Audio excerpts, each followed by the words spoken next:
Good morning, everybody. It's lovely to be back at Prayerful Pause. I'm sorry I missed last week, but here we are.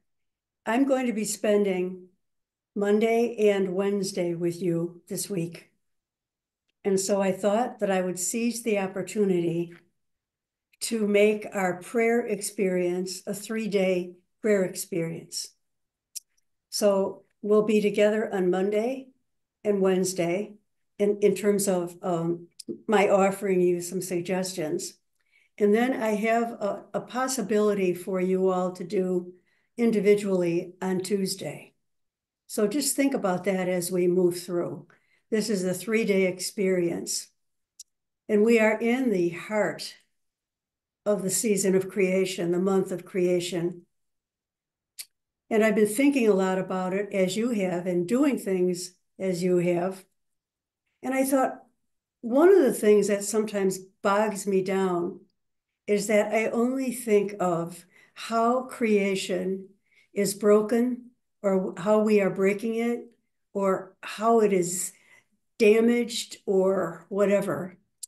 And so I thought, well, maybe for the next 3 days, we could go back to the pristine notion of creation and look at what we experience in our lives that are still beautiful. Because for me, I'm inspired to act when something positive draws me. Like when I see a little tiny bird on the shore, maybe there's paper in the ocean, but the bird is there.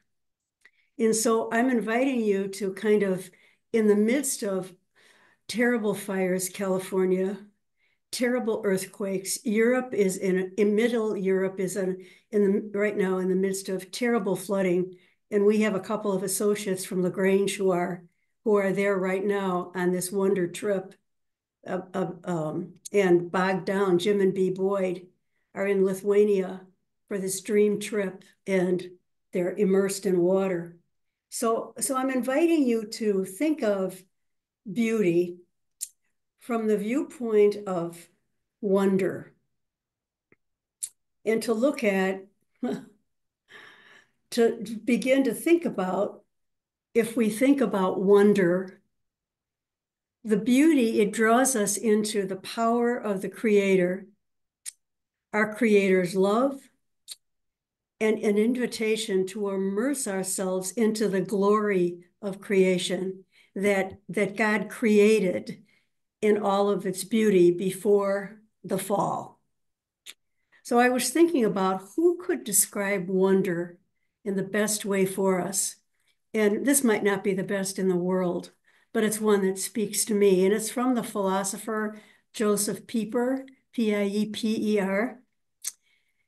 And Joseph Pieper says this, and this is, I'm going to quote him because he says it so well. He says, "The deeper aspects of reality are apprehended in the ordinary things of everyday life, and not in a sphere cut off and segregated from it. It is in these things we come across in the experience of everyday life that the unusual emerges, and we no longer take them for granted. And that situation corresponds with an inner experience, the act of marveling, what we commonly call wonder." So Pieper's invitation, and I would hope our invitation to ourselves, is to begin to meditate on the glories that God has created in your life and in our life that causes us to wonder and causes us to be men and women who want to bring creation to full life again because of God's glory in the everydayness. And I had time to think about this, and I was thinking about, okay, in my life, where have I experienced wonder? And I could think about all kinds of extraordinary things that brought me into a prayer of praise or thanksgiving. And this is so unusual that this came to me. But I remember when my niece Michelle was born, and I went to see my brother and sister-in-law and held their baby daughter. I held Michelle, and she was only about 3 weeks old. And her little tiny hand came around my finger. It's like, oh my God, Michelle has embraced me, and God, Creator, has brought me into connection with life in a very profound way. So, at its core, wonder is an act of hope, isn't it? Like, okay, I've got Michelle's grabbing my finger. And I've often thought about that. I wonder now if I would talk to Michelle's in heaven, if I would talk to Michelle and say, you don't remember holding my finger, but I wonder if we talked about it. There are so many times in your life, Michelle, that you have held my finger and I have held yours. This is the source of wonder. So at its core, wonder is an act of hope.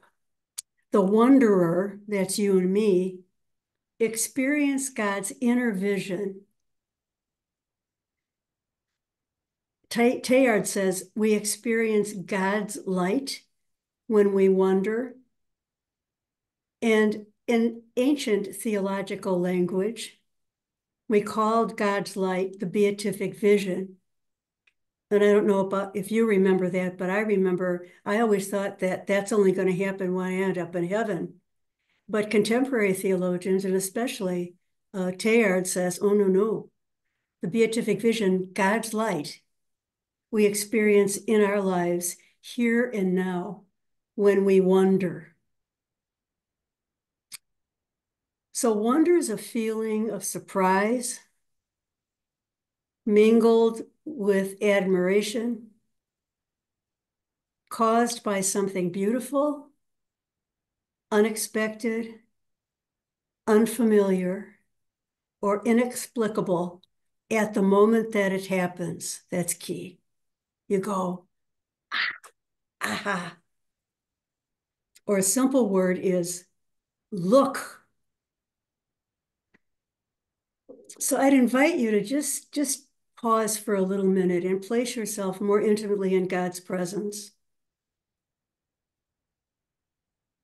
And just think about some of the things that I said and see where it resonates, where wonder, marveling, God's creation, the beauty of the world, and where that inspires you to throw your life into this season of creation, which is really a life of creation, to preserving the glory of creation so that we can wonder, not worry. So we're looking at the beauty of wonder in contrast with the deadliness of inordinate worry. So, dear God, be with us for 2 minutes as we sit in silence and get in touch with the gift, your creative gift that you've given us, the extraordinary opportunity to wonder with you as you create.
I've invited a friend to come and share his experience of what he sees as wonder or wonderful. And I'm inviting you tomorrow to just walk in a world of wonders and get in touch with where you have experienced our Creator God giving you a glimpse of the beatific vision, where there's light, not only physical light, but emotional light, spiritual light, joyful light, where you experience wonder. Because the whole point of the season of creation is to continue to preserve this gift of life and light and wonder that God has created for us. And so on Wednesday morning, when we meet again, I'll start us up. And I'm going to invite you, if you're willing to, or want somebody to just, or a couple of you, I don't know, to say, ooh, what caused you to wonder in your life? Little short vignettes, so we can share prayerful pause together. So now let's listen to my friend share his wonder. Okay, Bob.